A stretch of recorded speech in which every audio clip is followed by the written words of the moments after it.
చూసారు కదండి, నాటు గులాబీ చక్కగా చాలా బాగుంది.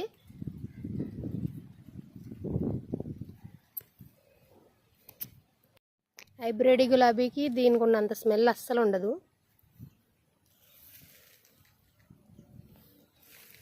ఇందాక చూపించా కదండి పచ్చిమిరపకాయలు, ఈ చెట్టువే.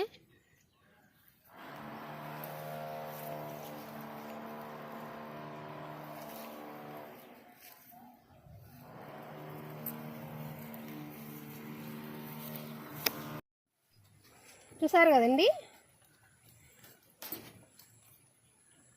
ఇక్కడ ఒక కాయ ఉంది, అది కూడా కోసుకుందాం.